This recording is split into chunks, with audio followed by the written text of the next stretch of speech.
Welcome back to the Sports Shield podcast. Today we have a different guest besides Mullen. Cooper, how you doing? I'm doing pretty good. I'm excited to be here. Good. Excited to be on the podcast. Good. Cooper's doing the real Sports Shield on the air, so it's good to have him on. Mullen isn't here today, but he would be here. So next week, hopefully, we have all three of us.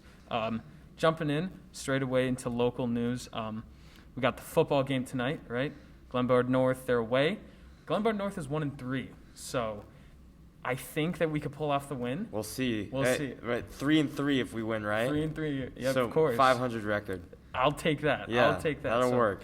It's going to be a good game. Hopefully the boys come out winning. Strong team, great defense. I mean, just an overall solid team this year. Volleyball, conference champions, girls volleyball. Congratulations to them. Congratulations. Have anything else to say to them? I mean, just pretty. How many games did they win? 13-1? 13-1, yeah. That's pretty impressive. That is pretty girls impressive. varsity basketball. Volleyball. Volleyball. Not Volleyball. basketball. Volleyball. We've always been pretty good at volleyball. Yeah. So it's good to see that. Baseball started games this week. Just a shout out, Carson Sprague. I saw that he goes 3 for 4, 2 home runs, 1 being a grand slam, and 7 RBIs. Like, we're talking high school. Like, I don't know if that's good or not, but me knowing as much as baseball that I do, that's one heck of a stat. That sounds pretty good to me. I'm not a big baseball guy, but it sounds pretty good to me. Pretty impressive. Yeah. I mean, shout out to him. Boys are doing good. Baseball, all levels are doing great. Cooper, we play lacrosse, right? So yes. We got a game tomorrow and Monday. Tomorrow's game is against Dundee. Got anything for you? They lost to Caneland. We came out on top on Caneland good. So hopefully we take that win. Maybe get over 20 points would be nice. But I think Wheaton-Warrenville South will probably be a pretty good matchup for Geneva. Yeah, a pretty good matchup for all of us, basically. Yeah. Wheaton-Warrenville's been a pretty solid team. They got this will be our first hard game that I think that we'll be playing. I mean, yeah, I would agree. I think both teams have a really strong offense. Shout out Charlie for putting in goal for JV. He only let one goal in last game. I know, almost a shutout, not quite, but almost. So shout out Charlie for that. That's all we have for local news. National news. We got NFL passes single digits numbers for any player, or not any player, sorry, just main wide receivers, running backs, all of that. Offensive linemen were left out. Linemen were left out. It'd be pretty cool to see an offensive lineman trot onto the field with the number 2. It'd be pretty interesting. Exactly, yeah. So I hope to see a lot of people going back, a lot of players going back to their high school or college numbers. Yeah. Derrick Henry going back to 3. I mean, we have Christian McCaffrey to 5. Exactly, man. I mean, it's going to be a great. I like that improvement. Although I did hear though that the NFL is going to make them pay for their numbers back. They're going to make them. So if they're not already coming out from the draft, they're going to have to pay to get their numbers back. That's crazy. Yeah. That's a bit. So I think that's like that's kind of like the NFL's way of saying, yeah, you can change your number, but you got to pay us if you want to. Exactly. Which, I think people have been waiting for this to happen. Players have been waiting for this to happen. So hopefully they're going to pay the price for some numbers. I mean, I'd love to see. It's going to be a bit confusing because we've grown up with all these numbers where everybody's like their distinguished number, but I think it's a great addition to the sport. So. I think it'll be interesting because a lot of these guys you haven't seen interesting weird numbers since college, and so it's going to be interesting seeing it in the NFL because you're going to be number 15, but he's a defensive lineman. Mm-hmm. It's kind of different from what we're used to seeing. Totally, man. I mean, I think it's a great addition to the sport. I agree.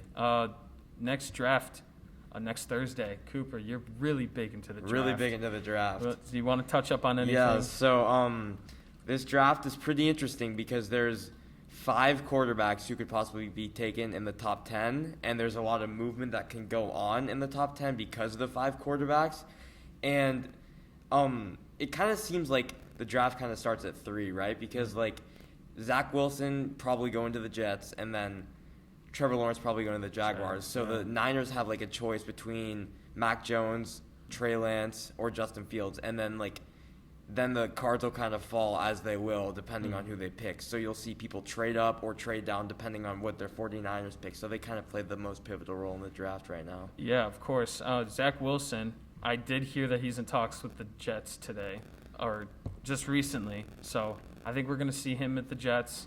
I think Trevor Lawrence is definitely going to the Jags with their new coaching system. You might as well put it in stone. I mean, exactly. That's the reason why Urban Meyer came out of retirement, so that he could be the quarterback of the Jags, right? Exactly, man. It's crazy. You're really big into this. So you excited for next Thursday? I'm very excited for next Thursday. That's good. Very excited. Of course. NFL, more news. Mike Tomlin, Steelers coach, signs for another 3 years. Pretty solid coach. I mean, didn't they win 9 games? Not last year, but the year before that, they won 9 games without having Big Ben. Yeah. And he's done it. I don't think he's had a losing season as a head coach. Mm-mm. He's unbelievable. He's one of the best coaches in the league by far. He deserves it. No question. Yeah. So love to see that. Hopefully that team could come back from their undefeated run and then really upset in the first round of the playoffs. Yeah. Alex Smith, we got a lot of retires this week. So we have Alex Smith, who really has just come far. I think after that leg injury, then going into rehab for the leg injury, and then he got flesh-eating bacteria in the same leg. I mean, he could have had it amputated. He could have had it amputated, of course. He may not have had a leg, and then he goes out and I think he had a 5-1 record when he came back, which is unbelievable. Crazy.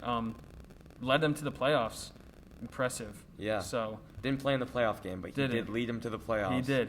He did his job. Julian Edelman, as a Patriots fan, this hurts. Julian Edelman was like my favorite player from the Patriots. That's why I didn't go to the Bucs. Is he going to Tampa? You think he's going to come out in the summer and say, "Oh yeah, sorry, I'm not retiring. I'm just going to Tampa"? Probably. I wouldn't see why he wouldn't. I wouldn't doubt it. I wouldn't put it past him either. I heard that Antonio Brown's looking for a trade, or he's in the trade talks. But so if that ever happens, Julian Edelman may be the next one that they call. So he has a lot of connections in Tampa. Oh my goodness, yeah. Tom Brady, Gronk. I mean, just the whole team is there for him. But as I said before, this hurts. It was bad day, as I like to say for Patriots fans. Taylor Gabriel also retired.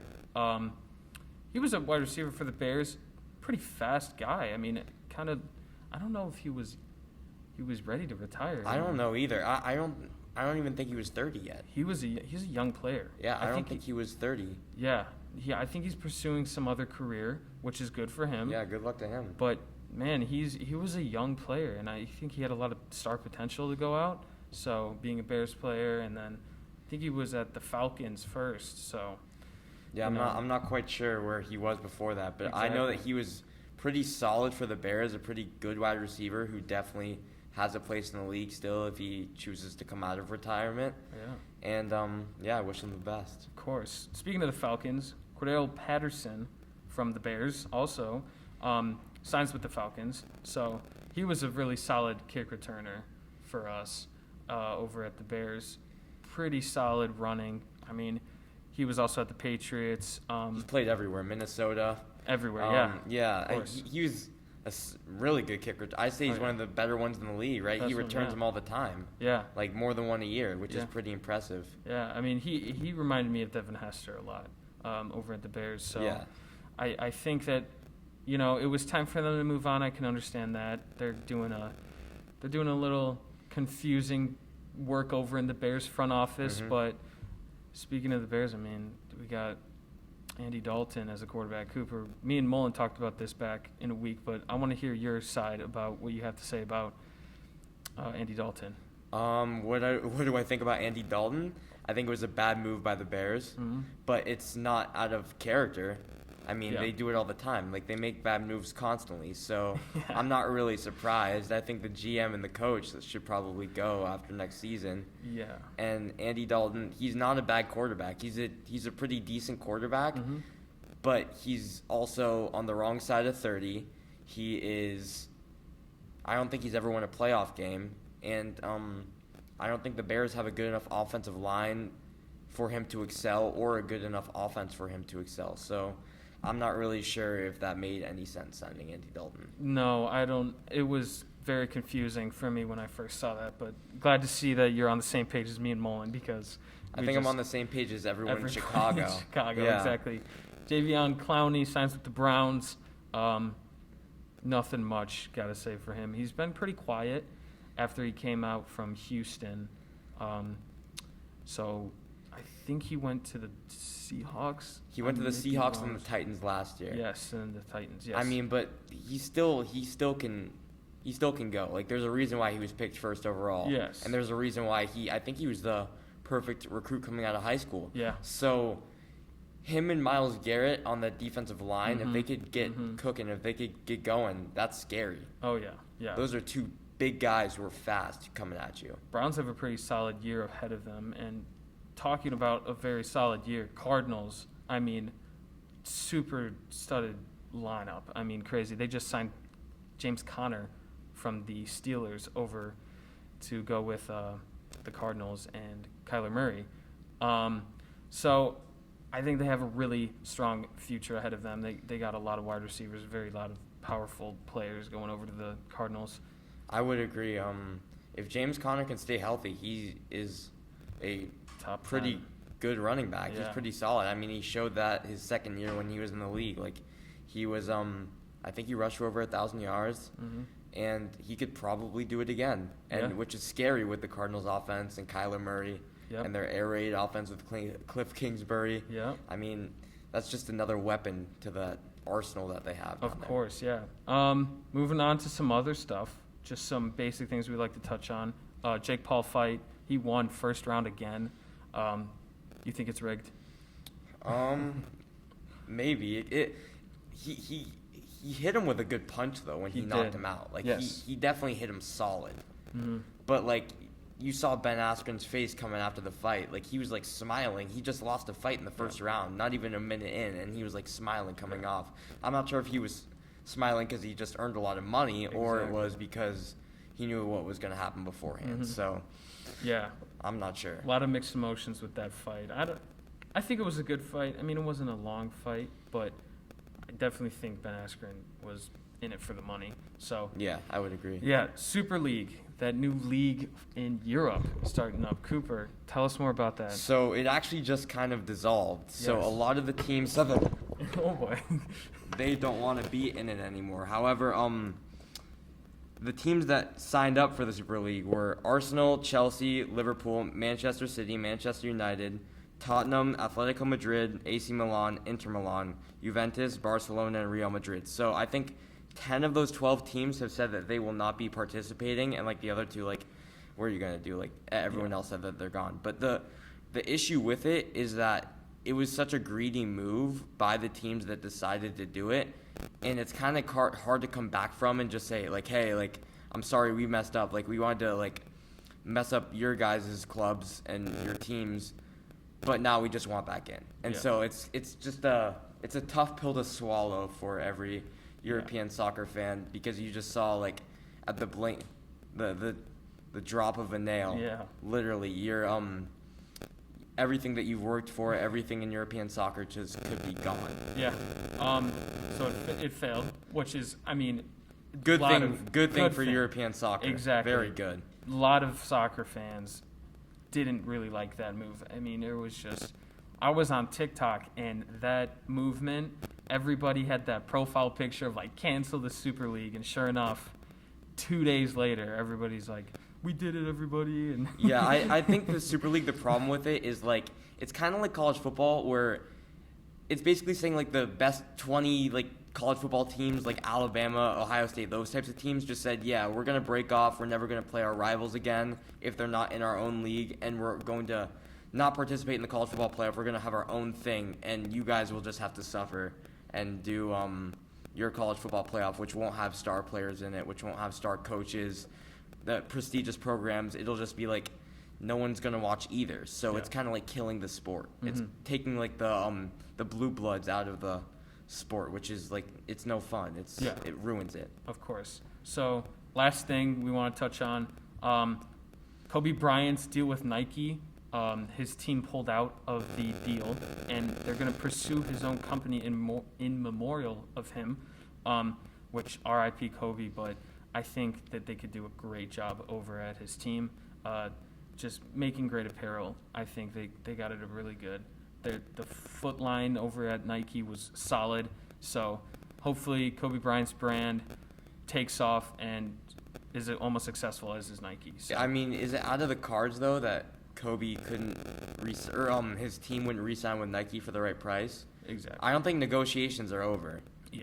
I think that Kobe's a big part of Nike still. Mm-hmm. I think it was something like 20% of NBA players still wear Nike Kobe's. Yeah. Yep.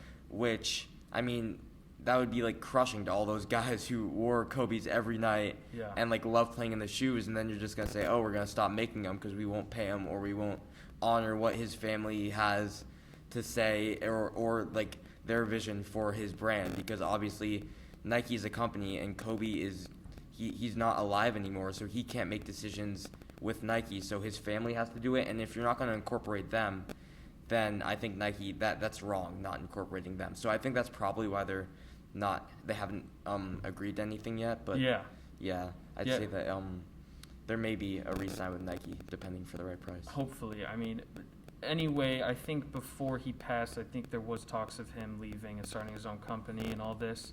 But you know what? Whatever makes the money come in for them, it's great. In memorial of him is beautiful. I love that. So that's all we have for today's Sports Shield podcast. Cooper, thank you for finally joining us. Thank you for having me. After spring break and being quarantined, it's great to have another voice on here.